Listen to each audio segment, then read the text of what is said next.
Well, hello everyone. We're glad you have tuned in to listen to today's Summit Devotional.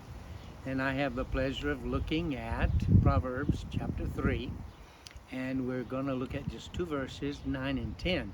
But the whole context is something you really ought to check out, because I'll even refer to it to something I found in there that you got to see. You got to realize it's part of the whole picture here. It's a wonderful puzzle of, like the thread we're going through, the benefits of seeking, asking for, getting wisdom from God.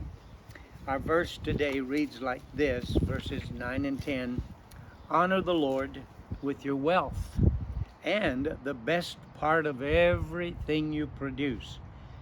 Then he will fill your barns with grain and your vats with good wine. And in this context, it is talking to people who make their living taking care of the agricultural things. They need their barns, they need their fields, they need everything that they've got just for survival.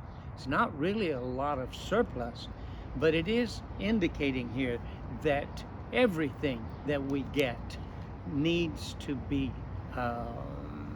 used properly for the kingdom of God and used with a humble, dedicated heart. You know, they didn't have government programs.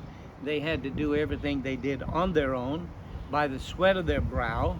It was do or die.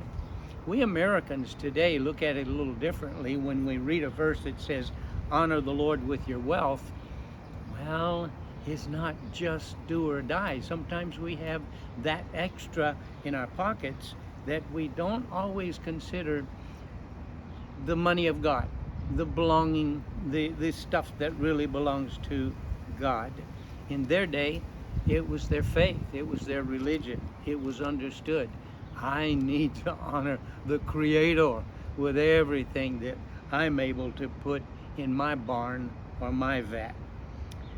We say today, no, I earned it, it's mine, and I'll spend it. Funny thing, some years ago I saw on the bumper sticker back of a nice RV, and it said, being of sound mind, we spent it all.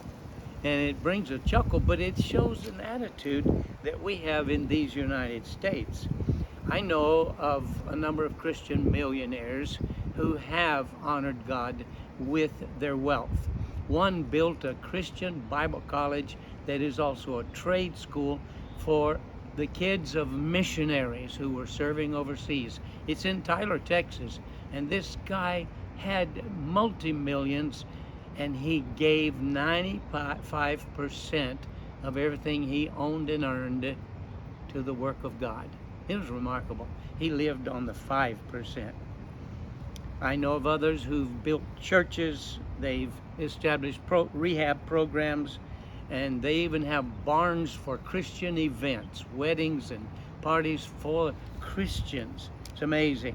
There's a good buddy of mine in the first church I pastored in Alabama. Name was Ed. Ed was a Caterpillar driver. He lost that job. He prayed, God, give me work. He was not educated. And he came to me and said, Pastor, I'm going to double my tithing on anything and everything that comes in while I'm waiting for another job. And he did. He took other jobs and earned and paid double tithing. But he actually honored God with the little bit of wealth he had. And God gave him a wonderful job. And he blessed his family and blessed the church. So he knew what this verse meant. We can apply it spiritually to ourselves today too, because God says in this passage we get all kind of rewards for this earth. There's 11 of them from verses 2 through 10. You need to underline them. Look at the things God will do that blesses those who honor him with our wealth and with the best of everything we produce. God will fill our barns. He will fill our vats.